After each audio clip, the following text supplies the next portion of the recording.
उत्तर प्रदेश के गाजीपुर जिले के भानमाल रायपट्टी गांव के रहने वाली सुनीता ने बीते सोमवार को अपने 3 बच्चों को चाय में जहर मिलाकर पिला दिया था, जिसमें एक एक कर तीनों बच्चों की मौत हो गई थी। अब इस हत्याकांड में चौंकाने वाली वजह सामने आ रही है। महज 5,000 रुपए के लिए कलयुगी मां सुनीता ने अपने 3 बच्चों को मार डाला। उसने सब कुछ गुस्से में किया, लेकिन अब भी वह अपने किए पर कोई पछतावा नहीं कर रही है। आरोपी महिला सुनीता ने कहा कि घर में खर्च चलाने के लिए उसके पास पैसे नहीं थे। बच्चों के कपड़े, स्कूल का सामान, घर का सामान लाने तक के उसके पास पैसे नहीं बचे थे। ये सारी बातें मेरे पति को पता थी। जब वह बच्चों और घर का खर्चा नहीं उठा सकते थे तो उन्होंने पैदा ही क्यों किया था। इसलिए मैंने अपने बच्चों को मारा है और मुझे इसका कोई भी पछतावा नहीं है।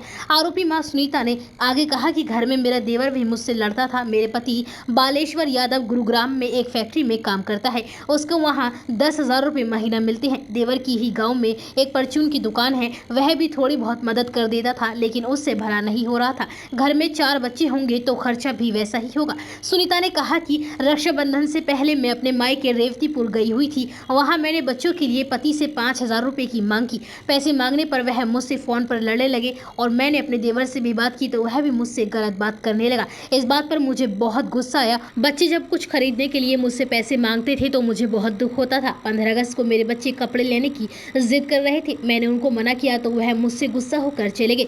तभी मैंने सोचा कि ऐसी जिंदगी से अच्छा है कि मेरे बच्चे मर जाएं। मैं घर से 20 रुपए लेकर निकली। पास की दुकान से सल्फास की गोली खरीदी। घर में आकर बच्चों के लिए चाय बनाई और फिर उसमें गोली डाल दी। इसके बाद बाहर खेल रहे मैंने अपने बच्चों को घर बुलाया और फिर उनसे थोड़ी देर बात की और मैंने तीनों से चाय पीने के लिए कहा। उन लोगों ने मेरे कहने से मेरे सामने ही बैठकर चाय पी और कुछ देर बाद मेरे बच्चे मेरे सामने तड़पने लगे। मैं उनको तड़पता हुआ देख रही थी, लेकिन कुछ नहीं कर सकती थी। मेरे मायके वालों ने बच्चों को ऐसे देखा तो वह लोग बच्चों को आनन फानन में अस्पताल लेकर पहुंचे और एक एक करके मेरे तीनों बच्चे मर गए। मेरा छोटा बेटा पड़ोसी घर में था, नहीं तो वह उसको भी जहर दे देती। आरोपी महिला का पति बालेश्वर यादव मंगलवार को अपने गांव पहुंचा। बच्चों की मौत की खबर सुनकर वह गहरे सदमे में है। बालेश्वर ने रोते हुए कहा कि सुनीता हमेशा बच्चों को जहर देने के लिए कहती थी, लेकिन नहीं पता था कि इस बार इस बात को वह सच कर देगी। पता होता तो भीख मांग कर मैं उसको पैसे दे देता। उसने मेरे बच्चों को मार दिया है। पति बालेश्वर ने आगे कहा कि उसने अपनी पत्नी के खिलाफ हत्या का केस दर्ज करवाया है। उसकी पत्नी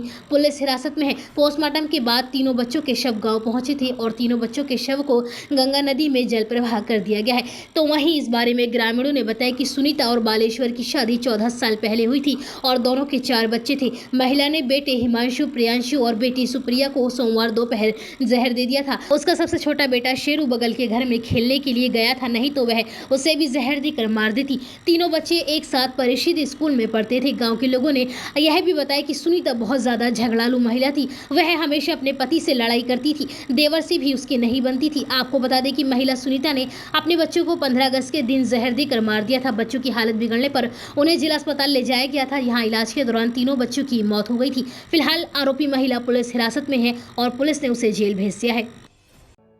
चौधरी नर्सिंग होम 24 घंटे इमरजेंसी आईसीयू की सुविधा, दूरबीन द्वारा पित्त की थैली के ऑपरेशन की सुविधा, नॉर्मल डिलीवरी, बच्चे की नर्सरी, आईसीयू की भी सुविधा, सभी प्रकार की ओपीडी, आईपीडी और सभी प्रकार की जांच और साथ ही हमारे यहाँ विदेशी मशीन द्वारा इलाज किया जाता है। हमारा पता है 60 फुटा Idgah road, Garima garden, near Garimanjali public school, Sahibabad, district Ghaziabad.